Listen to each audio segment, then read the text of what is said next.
നമ്മുടെ സോന എന്ന സ്ത്രീകുട്ടിയെ ആരും മറന്നിട്ടുണ്ടാവില്ല. തിരുവനന്തപുരം മെഡിക്കൽ കോളേജിലെ തീവ്രപരിചരണ വിഭാഗത്തിൽ ഇപ്പോഴും ചികിത്സയിൽ തന്നെയാണ് ആ കുട്ടി.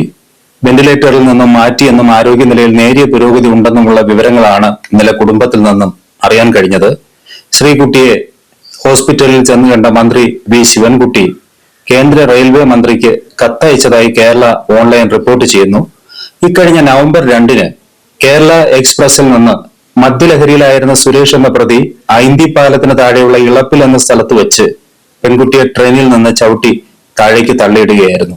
വളരെ വേഗതയിലായിരുന്ന ട്രെയിനിൽ നിന്നുള്ള വീഴ്ചയും ഇത് അറിഞ്ഞുകേട്ട് ഓടി വന്ന അപ്പുച്ചേട്ടനും ഭാര്യയും ട്രാക്കിലൂടെ ബഹുദൂരം രാത്രി 9 മണിക്ക് ടോർച്ചടിച്ച് തിരഞ്ഞു വന്നതും റെയിൽവേ ഗാർഡും നാട്ടുകാരും ഒക്കെ ചേർന്ന് ഹോസ്പിറ്റലിൽ ഈ കുട്ടിയെ എത്തിച്ച വിവരങ്ങളെല്ലാം നാം വീഡിയോകളിൽ നമ്മുടെ ചാനലിൽ ഉൾപ്പെടുത്തിയിട്ടുണ്ട്.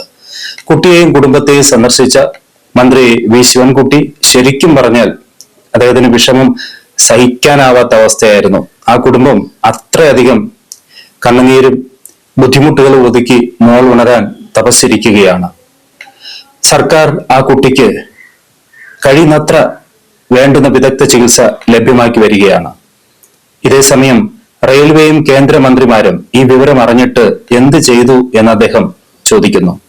റെയിൽവേയുടെ സുരക്ഷാ പരിധിക്കുള്ളിൽ നടന്ന ഈ അതിക്രമം ആ കുട്ടിയെയും കുടുംബത്തെയും കടുത്ത പ്രതിസന്ധിയിലാക്കിയിരിക്കുകയാണ്. ഒരു യാത്രക്കാരിക്ക് പോലും സുരക്ഷിതമായി യാത്ര ചെയ്യാൻ പറ്റില്ലെന്നുള്ള വസ്തുത ഞെട്ടിക്കുന്നതാണ്. റെയിൽവേ മന്ത്രാലയം ഈ അതിദാരുണ സംഭവത്തിൽ ഇടപെടണമെന്ന് കത്തിലൂടെ അദ്ദേഹം ആവശ്യപ്പെട്ടിരിക്കുന്നു.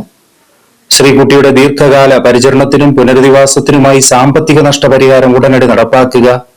ഈ ദുരന്തത്തിന് ശേഷം ശ്രീകുട്ടിയുടെ കുടുംബത്തിന് സാമ്പത്തിക ഭദ്രത ഉറപ്പാക്കാൻ യോഗ്യതയ്ക്കനുസരിച്ച് റെയിൽവേയിലോ അനുബന്ധ സ്ഥാപനങ്ങളിലോ സ്ഥിരം ജോലി നൽകുക.